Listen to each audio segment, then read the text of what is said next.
Ayan, magandang tanghali po mga kaisla. Sobrang init naman po ngayon. Talagang mainit na mainit ng tanghali. Kahapon naman po ay sobrang lang ulan. Hindi na nga ako nakapag-upload ng video kahapon at sobrang ulan ay ako hindi lumabas ng bahay. Maligmit po baga. Ano po pala kami po ngayon ay may kasaknong Mantiyo Bongbong po. May magyayari po siya ng poste ng aming bahay. Yung para po bang haligi. Basta ayun, basta yung poste ayun, chok. Tara po, papakita ko po sa inyo kung paano nangyayari na Tiyo Bongbong yung poste sinasabi. Sana lang tak mamaya ng makatikim man lang ng isda, hindi na nakakatikim ng isda. Lagi na lang ang masamang panahon tuwing nagabi. Sobrang init Yan, tabing dagat po yun, lantap na lantap po han tabing dagat. Sobrang init. Ito po mga kaisla, ito yung sinasabi kong gagawa ng poste. Yan, nilalagari po, bakal. Yan, magpapandar po mamaya ng makina at gagamitin po yung isa para mabilis po ba.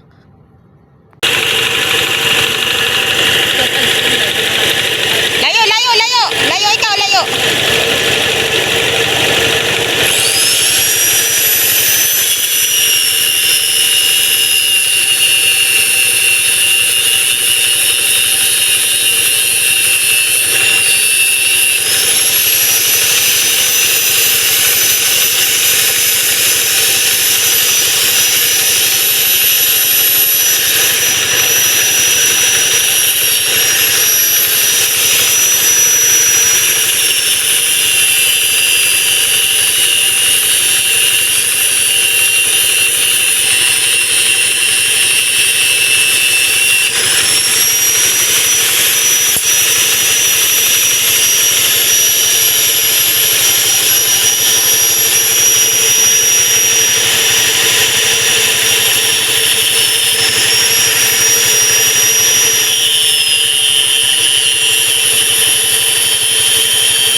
Ilan ang ibinubuhos mo sa haligi?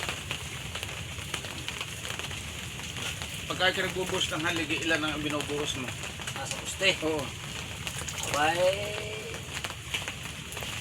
1-3 po. Bakit? Bakit 1-3 po? Gusto yung 1-2-3. 1, 2, 3 lang para matibay-tibay.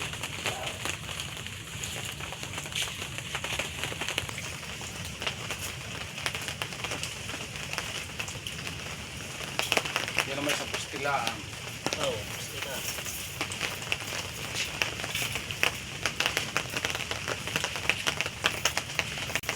Kanina sobrang init, ngayon ulan naman. Mainam naman ang panahon. Hani mga kaisla, uyanin na yata, matanda na ang ating panahon. Uulan, iinit, wala nang maigi. Pustilaan.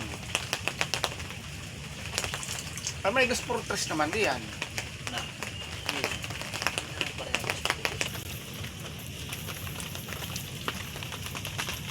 Ba't nagloko lang ba rin? Minsan, nagyayari na ng poste. Tapos pambugas. Saka batilos. Matilos! Ay, Vilma! Ay, kay Anda. Kay Anda. Tingnan ang nangyayari. Lima na han Pang-lima na. Pang-anim na. Ay, ilang haligi baga ho? Dalawa na laang. 8. Tapos ang haligi natin mga 16 man laang. Oh! School. Pansyon, Bukas ay pubuhos. liliaw.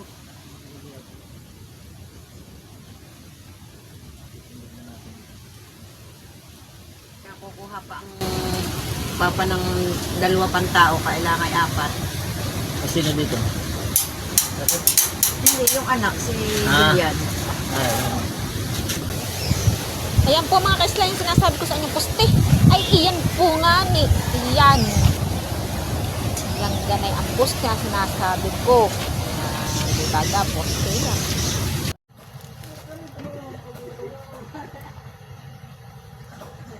Maghihilis po ako ng San Fernando. San Fernando. Kain po ito ng baboy. Ilalaga ko po.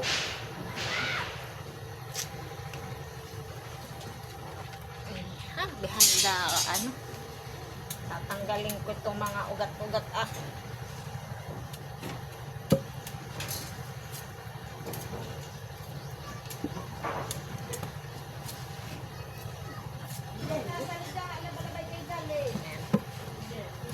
Tapos ito pagkahilis ay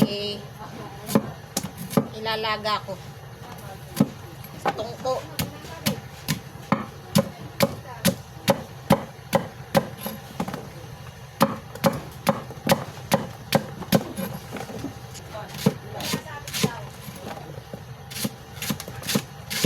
Pag napuno ko ito isang plangganang ito ay okay na. Isang puno dito, isang kainan lang ito ng aming baboy.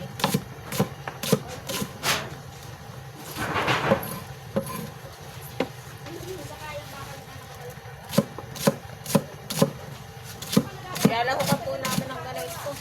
Hanggang tagporong pids.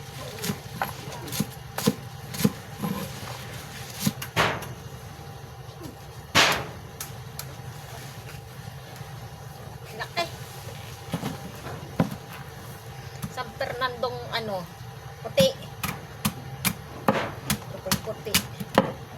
Ito po yung madali-daling lagain. Hindi kagaya ng isa na pula. Matagal po yung lagain. Ay ang puti pong San Fernando ay napakabilis lang po nilalagain.